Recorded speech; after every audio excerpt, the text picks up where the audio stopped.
খসরু দুহাত মুষ্টিবদ্ধ করে ফিসফিস কণ্ঠে প্রশ্ন করে, শুনলাম প্রেসিডেন্ট সাহেব নাকি নতুন দল গঠন করবে। বিচারপতি সাত্তার শান্ত দৃষ্টি অবলোকন করে ফের আগের ভঙ্গিমায় বলতে শুরু করে, দেখো বাবা, রাজনীতি মানে রাজার নীতি। মজার বিষয়টাকে জানিস, রাজার কোনো নীতি নেই, কারণ রাজারাই নীতি বানায়। আসসালামু আলাইকুম, কি অবস্থা সবার? আই হোপ সবাই অনেক বেশি ভালো আছেন। তো এতক্ষণ যেই লাইনগুলো পড়ছিলাম সেটা হচ্ছে পড়ছিলাম আসিফ আহমেদের লেখা কমল থেকে। সো এই বইটা একটু স্পেশাল আমার কাছে, কথা বলা শুরু করলে বুঝতে পারবেন কেন স্পেশাল। এই বইটা প্রথমে আমি এইটা থেকে কিন্তু বইটা পড়িনি, আমি পড়ছি হচ্ছে এইটা থেকে। এইটাও কিন্তু আমার কাছে আসে নাই, এটা আমি নিজে প্রিন্ট করে নিয়েছি। আসিফ ভাই আমাকে, এই বইয়ের লেখক যে আসিফ আহমেদ, সে পার্সোনালি আমাকে পাণ্ডুলিপি পাঠাইছে। সো পাণ্ডুলিপিটা পাঠাইছে আজ থেকে 3-4 মাস আগে। তো আমি আসলে অনেক অলসতা করছি, অ্যান্ড সে অনেকবার বলছে বইটা পড়ার জন্য, পড়ে দেখার জন্য। অ্যান্ড সে প্রথমে বলে নিয়েছে, আমি তার সাথে যখন কথা হয়েছে তখনই বলে নিয়েছিলাম যে ভাই আমি অনেস্ট রিভিউ দেবো। তখন সে নিজে থেকে বলছে যে হ্যাঁ তুমি অনেস্টলি বলবা, ভালো লাগলে ভালো বলবা, খারাপ লাগলে খারাপ বলবা। বাট আমি অলসতা করে পড়ি নেই। তারপর হচ্ছে প্রথমে তো পিডিএফ দিছিল, ওইটা পড়ি নেই। পরে হচ্ছে প্রিন্ট করে নিয়েছিলাম, এইটা থেকে পড়া শুরু করবো এরকম করে পড়ি নেই। সো অবশেষে পড়াটা শেষ করলাম। এরপর শেষ করার পরও প্রায় 15-16 দিন হয়ে গেছে, এখন মাত্র রিভিউ করতে বসলাম। সো আমার সাথে যদি এরকম করতো টাইম নিয়ে, বারবার ডেডলাইন দিচ্ছি, ভাইকে মিস করছি, ডেডলাইন দিচ্ছি, মিস করছি। সো যাই হোক, এতদিন পর বইটা রিভিউ করতে বসলাম। বইটার ব্যাপারে বলা শুরু করার আগে ভাইয়ের ব্যাপারে বলি, আসিফ আহমেদ ভাইয়ার। তিনি তো প্রথমে বলছি যে বইটা আসলে উনি আমাকে পাণ্ডুলিপি পাঠাইছে অনেক আগে, বইটা প্রকাশিত হওয়ার আগে। অ্যান্ড বইটা প্রকাশিত হওয়ার পর, আমি এটা থেকে অলরেডি পড়ে ফেলছিলাম। প্রকাশিত হওয়ার পর ভাইয়া চট্টগ্রাম থেকে এসে আমাকে ঢাকা এসে বইটা দিয়ে গেছে। এই যে বইয়ের একটা কপি দিয়ে গেছে, অ্যান্ড সুন্দর করে অটোগ্রাফ দিছে। অ্যান্ড বইতে অটোগ্রাফে কী লেখছে আমি একটু পরে শুনে। হ্যাঁ, লেখকটা সাধারণত যেটা লেখে যে আবির ভালোবাসা, হ্যাঁ এই টাইপের কিছুই তো অবশ্যই লেখছে। এই যে প্রিয় আবির ভালোবাসা। যাই হোক, লেখকের ব্যাপারে পরে আরও কিছু কথা বলবো, তার আগে বইটার ব্যাপারে বলি। প্রথমে হচ্ছে প্রচ্ছদ দিয়ে শুরু করি। প্রচ্ছদটা আসলে সুন্দর হয়েছে। এই যে দেখেন, একেবারে মিনিমালিস্টিক ক্লিন একটা ইমেজ। হ্যাঁ, আমার কাছে ওভারঅল ভালো লাগছে। অ্যান্ড এটা হচ্ছে এই বইটা মেনলি হচ্ছে জিয়াউর রহমানকে নিয়ে লেখা, বা বইয়ের উপরই লেখা আছে যে শহীদ রাষ্ট্রপতি জিয়াউর রহমানকে নিয়ে উপন্যাস কমল, তার পার্সোনাল লাইফটা নিয়ে লেখা। তো উনি বইটা লেখা শুরু করছে, ওনার সাথে এই বইটা নিয়ে অনেকক্ষণ কথা হচ্ছিল যে কীভাবে আইডিয়া আসলো। সো উনি একদিন, এই বইয়ের শুরুতেও ভূমিকায় এই কথাটা লেখা আছে যে কোনো একদিন চুল কাটার জন্য সেলুনে অপেক্ষা করতেছিল, তখন হচ্ছে পেপারে একটা লেখা দেখে, ওই জায়গা থেকে ইন্সপায়ার্ড হয়ে জিয়াউর রহমানকে নিয়ে লেখা শুরু করে। এই জিয়াউর রহমান নামটা শোনার পরই আমি একটা কথা আপনাদের মাথায় আসে যে এটা কোনো পলিটিক্যাল বই কিনা। সো পলিটিক্যাল পার্সপেক্টিভ থেকে না দেখে, দেখেন আমি শেখ মুজিবুর রহমান বলেন আবার জিয়াউর রহমান বলেন, দুজনকে আমি রেসপেক্ট করি। অ্যান্ড আমি দুজনকেই চাই তাদেরকে একটা পলিটিক্যাল ক্যারেক্টার হিসেবে দেখা হোক। আমি কখনোই চাই না যে তাদেরকে আসলে পলিটিক্সের বাইরে গিয়ে, দেখেন পলিটিক্স যখন করবে বা আপনি যখন একজন মানুষকে পলিটিক্যাল ক্যারেক্টার হিসেবে দেখবেন, তখন তাদের ভুল, দোষ, গুণ সবগুলোই দেখবেন। বাট আপনি যখন একটা মানুষকে খোদার আসনে অধিষ্ঠিত করবেন, তখন কিন্তু তাকে আর পলিটিক্যাল ক্যারেক্টার হিসেবে দেখতে পারবেন না। সো শেখ মুজিবুর রহমান বলেন, জিয়াউর রহমান বলেন, আমি চাই প্রত্যেককে নিয়ে, তাদেরকে নিয়ে আলোচনা সমালোচনা দুটোই হোক। আমাকে যদি শেখ মুজিবুর রহমানের লেখা বই দেয় আমি অবভিয়াসলি পড়বো, জিয়াউর রহমানের লেখা বই দিলে অবভিয়াসলি পড়বো, দুইটাই পড়বো। বাট আমি চাই তাদের কাউকেই যেন খোদার আসনে অধিষ্ঠিত না করা হয়, বা তাদেরকে ইবাদতের পর্যায়ে নিয়ে না যাওয়া হয়। তারা যেহেতু পলিটিক্যাল লিডার ছিলেন, সো পলিটিক্যালি তাদের দেখা উচিত। পলিটিক্যাল লিডার থাকলে তাদের ভুল থাকতে পারে, দোষ থাকতে পারে, গুণ থাকতে পারে, সেই হিসেবে তাদেরকে দেখা উচিত। সো বইয়ের লেখার ব্যাপারে যদি বলি, বইয়ের লেখাটা প্রথম দিকে আমার পড়তে আগাতে একটু অসুবিধা হচ্ছিল। অ্যান্ড তখন আমি ভাইকে জিজ্ঞেস করলাম যে ভাই, এখানে আপনার আসলে মেইন টার্গেট অডিয়েন্স কারা, বা কাদের কাছে আপনি বইটাকে পৌঁছাতে চান? সো তার কথা ছিল সিম্পল, যে আমি চাই না যে সব মানুষ বইটা পড়ুক, যে গল্প উপন্যাসের মতো আমি খুবই ইন্টারেস্টিং করে লিখতে পারতাম। সে নিজেই বলছে এই কথাটা, যে চাইলে আরও অনেক ইন্টারেস্টিং করে লিখতে পারতো যাতে অনেক বেশি মানুষ পড়ে। সো সে আসলে লেখক নিজেই চায় না, বা তার টার্গেটই না যে অনেক বেশি মানুষ এটা পড়ুক। সে আসলে চাচ্ছে যে সত্যিকারের ইতিহাসটা মানুষ জানুক, এবং সেই ধারণা থেকে তার বইটা লেখা। এখন দেখেন, আমার পলিটিক্সের ব্যাপারে আইডিয়া কম, অ্যান্ড আমি জানিও না পলিটিক্যালি ওই সময় কি হয়েছিল। সো এক্ষেত্রে আমি বলতে পারবো না এখানে কোনো ভুল তথ্য আছে কিনা। যদি পরবর্তীতে কেউ কোনো ভুল তথ্য বের করে বা এখানে অসত্য তথ্য বের হয়, সেক্ষেত্রে কিন্তু আমি দায়ী না। আচ্ছা, যাই হোক, সো যেটা বলছিলাম যে তার মেইন টার্গেটই হচ্ছে এমন মানুষদের কাছে পৌঁছানো যে হচ্ছে বই পুস্তক পড়ে বা বই পুস্তক বোঝে, লেখা জিনিসটাকে বোঝে। যে ফেসবুকে যে প্রেম কাহিনী লেখা, আমি লেখকের ভাষায় বলছি যে ফেসবুকে সাধারণত যারা লেখে, প্রেম কাহিনী লেখে বা খুব এঙ্গেজিং লেখা লেখে, সেই রকম করে বইটা উনি লিখতে চান, একটু কঠিন ভাষায়।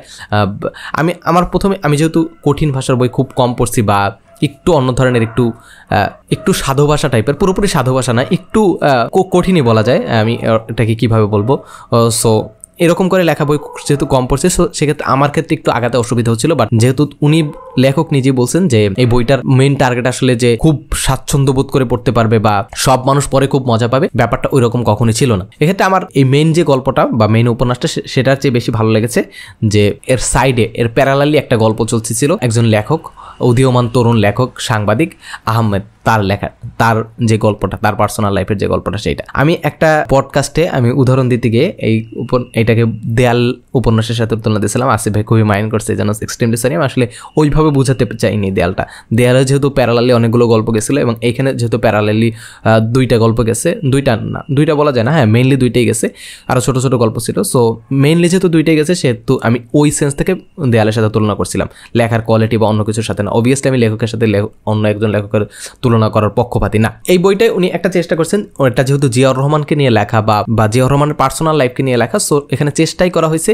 জিয়াউর রহমান বা তার র ফরম্যাটটাকে তুলে ধর।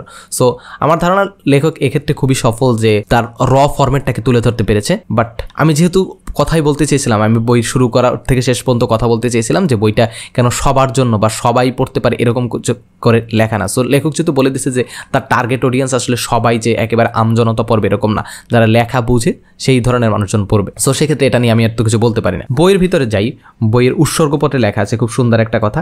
অ্যান্ড যেটা বলছিলাম যে প্রথমে বলছিলাম যে লেখককে নিয়ে আরও কিছু কথা বলবো, ওনার মেন্টালিটির সাথে আমার মেন্টালিটি আসলে অনেক বেশি ম্যাচ করে।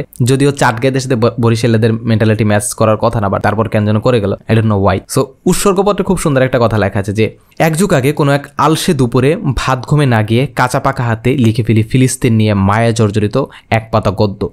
ভুলভাল বাক্য বানানে বিশুদ্ধতম অনুভূতি ছুটে যায় আম্মুর কাছে। ততক্ষণে আম্মুর চোখে তন্দ্রা এসে জড়ো হয়েছে, কিন্তু আমি নাছর বান্দা আম্মুর হাতে চশমা ধরিয়ে পড়তে বাধ্য করি। আম্মুর কেবল মুখ ফুটে বলা বাকি, ছেড়ে দে বাপ, কেঁদে বাঁচি। পড়া শেষে পলকহীন দৃষ্টি চেয়ে থাকে আমার দিকে। পূর্বের বিরক্তি মিয়ে গেছে এই মুহূর্তে। আমি খেয়াল করি আম্মুর নয়ন কোণে অশ্রুবিন্দু উকিরত। আমার লেখার প্রথম পাঠক, প্রথম সমালোচনা আমার আম্মু। সেই থেকে আজ অবধি আমার লেখক জীবনের অনুপ্রেরণা আমার মা। সো এই যে লেখাটা পড়লাম, সুন্দর একটা উৎসর্গপত্র, এই যে লেখাটা পড়লাম এই টোনে, পুরো বইটা কিন্তু এই টোনে লেখা হয়েছে। সো পুরো বইটা যেহেতু আমি পড়বো না, তো একটু আইডিয়া নিতে পারেন যে কোন টোনে আসলে বইটাকে লেখা হয়েছে। সো ভূমিকা উনি লেখা আছে যে 2021 সালে চুল কাটতে গিয়ে উনি কীভাবে এই বইটার ব্যাপারে আইডিয়া পেয়েছিলেন। আমি যেহেতু আবার বলছি, আমি যেহেতু এইটাই পড়ে নেই, সো এখানে আমি বুকমার্ক করে নিই। আমি আগের যেটা ভার্সন আমি প্রিন্ট করে নিয়েছিলাম নিচে, ওইটাই বুকমার্ক করে রাখছি। তো কয়েকটা সুন্দর সুন্দর লাইন আমি বুকমার্ক করে রাখছি। সো এটা যেহেতু কোনো লাইফ নিয়ে, জীবন নিয়ে লেখা উপন্যাস না, সো পলিটিক্যাল উপন্যাস যেহেতু, সেখানে এখানে খুব একটা মোটিভেশনাল লাইভ বা সুন্দর সুন্দর লাইন যেটা আমি প্রত্যেকটা ভিডিওতে বলি বা বুক রিভিউতে বলি, সেই টাইপের লাইন আসলে নাই। বাট তারপর কিছু জায়গা আমি বুকমার্ক করে রেখেছি আপনাদের পরে শোনানোর জন্য। আহমেদ নামে একটা ছেলের কথা বলছিলাম, সাংবাদিক। সো আমি অবভিয়াসলি স্পয়লার দিয়ে দেবো না, সেজন্য বলছি না। জাস্ট ওর লেখা নিজের একটা কবিতা, অসাধারণ সুন্দর একটা কবিতা এটার ভিতরে আছে, সেটা বলছি যে চিরচেনা দুয়ার অচিরে সেটে যায়, প্রিয় মুখখানি আচমকা হয় অসহ্যকর। কতকাল কেটে যায় কাল না কাটার প্রতিশ্রুতিতে, গল্পগুলো জমাট কপাট ওপারে। মস্তিষ্ক বলে ভালো থাকুক খুব, হৃদয় বলে ওঠে নিজে আছো তো ভালো। চমৎকার আছি এই তো, কবে যেন ভালো ছিলাম, গত শুক্রবার মাগরিবের অক্তে শেষ স্মৃতির অন্তিম অংশ কবর দিয়ে। আসলেই এই কবিতাটা আসলেই সুন্দর লাগছে। এই বইয়ের সবচেয়ে ফেভারিট লাইনগুলোর ভিতরে একটা হচ্ছে এটা আমার। আচ্ছা যাই হোক, এরপরে কোথায় আমি বুকমার্ক করে রাখছি একটু দেখি। আচ্ছা, এখানে খুব সুন্দর একটা কথা লেখা আছে পলিটিক্সের ব্যাপারে, যে পলিটিক্সের ব্যাপারে না, কোনো একটা গল্পের সিকোয়েন্স অনুসারে লেখা হয়েছিল যে কথাটা কর্ণপাতে আহমেদ দীর্ঘশ্বাস নেয়, চাইলেও সর্বদা সত্য বলা যায় না, কিছু সত্য মিথ্যার চেয়েও ভয়ঙ্কর, তবে উত্তর করে না, কোনো কৃত্রিম হাসি হেসে উঠে দাঁড়ায়। আসলে সবসময় চাইলেও সত্য কথা বলা যায় না। আচ্ছা, সর্বশেষ এক জায়গা থেকে পড়ি যে কাপের তলায় অবশিষ্ট থাকা শীতল হওয়া চা এক চুমুকে শেষ করে একটা তৃপ্তির হাসি দেয়। পানি যতই পরিষ্কার হোক না কেন, সঞ্চিত পাত্রে যদি বিষ্ঠা থাকে তাহলে সেটা ছুঁড়ে ফেলা ছাড়া আর কোনো উপায় থাকে না। অনেকটা গোবরে পদ্মফুল ফোটার মতো বিষয় আর কি। অসাধারণ কিন্তু। সো যাই হোক, বইয়ের ব্যাপারে আর খুব বেশি কিছু বলবো না, বিকজ এটা যেহেতু উপন্যাস, তো আমি যদি স্টোরির ভিতরে ঢুকতে চাই সেক্ষেত্রে স্পয়লার দেওয়া হয়ে যাবে, সেক্ষেত্রে আমি কিছু বলবো না। সো বইটা যতটা আমার কাছে ভালো লাগছে তার চেয়ে আমার বেশি ভালো লাগছে লেখকের পার্সোনালিটি। আসিফ ভাই যখন ঢাকা আসছিল তখন আমি অনেকক্ষণ প্রায় 2-3 ঘন্টার মতো আমরা আড্ডা দিয়েছিলাম একসাথে, এবং তার লেখালেখি, তার ফিউচার প্ল্যান, তার লেখক হিসেবে তার পরবর্তী জীবন কাটানোর ইচ্ছা বা কেরিয়ার করার ইচ্ছা। অ্যান্ড উনিও বলতেছিলেন যে উনিও জীবন নিয়ে জুয়া খেলছেন, যেটা আমি করছি। সো রিভিউ যদি পছন্দ না হয়, এটা নিয়ে জয় ভাই হয়তো ভিডিও বানাবে কিছুদিন পরেরটা, তখন সেটা দেখে নিয়ে। সো দ্যাটস ইট, এই হচ্ছে আজকের ভিডিও। তো ভিডিও শেষের দিকে চলে আসছি। অ্যান্ড এটা যেহেতু পলিটিক্স রিলেটেড একটা বই বা একজন পলিটিক্যাল লিডারকে নিয়ে লেখা বই, সো কিছু কথা আমি বলতে চাই লাস্টের দিকে, যে নতুন বাংলাদেশ, আমরা সবাই নতুনভাবে বাঁচতে চাই, তাই না? এই ভিডিওটা যদি কেউ দেখে থাকেন, এই পর্যন্ত এসে থাকেন ভিডিও শেষ পর্যন্ত, তো আপনার কাছে অনুরোধ, নতুন বাংলাদেশ নতুনভাবে বাঁচার চেষ্টা করেন, এমনভাবে গড়ার চেষ্টা করেন বাংলাদেশকে যেখানে ইনসাফের চাদর দিয়ে সমস্ত বেইনসাফিকে ঢেকে দেওয়া যায়, হকের আলো দিয়ে মিথ্যার অন্ধকারকে দূর করে দেওয়া যায়, যেখানে রাতের আধারে হিংস্র হায়নারা নিরীহ মানুষের উপর ঝাঁপিয়ে পড়তে পারে না। এরকম একটা বাংলাদেশ সবাই মিলে আমরা করতে চাই, যেখানে ন্যায্য একটা দাবির জন্য আবু সাঈদের মতো আবার কাউকে বুক পেতে গুলি খেতে হয় না, যেখানে কোটার মতো সিম্পল একটা দাবির জন্য মুগ্ধকে পানি পানি বলে দৌড়াতে হয় না, যেখানে নতুন কোনো র্যাপারকে আবার সেই বিখ্যাত লাইন লিখতে হয় না, মরণের ডর দেহে বিতরা আবু সাঈদের মতো বুক পাইতা কমু গুলি কর বলা, এটা যেন কখন আর বলতে না হয়। এমন বাংলাদেশের স্বপ্ন নিয়ে এখানে শেষ করছি। দেখা হবে আগামী ভিডিওতে। ততক্ষণ পর্যন্ত ভালো থাকেন, সুস্থ থাকেন, নতুন বাংলাদেশে সবাইকে নিয়ে একসাথে ভালো থাকার চেষ্টা করেন। আসসালামু আলাইকুম।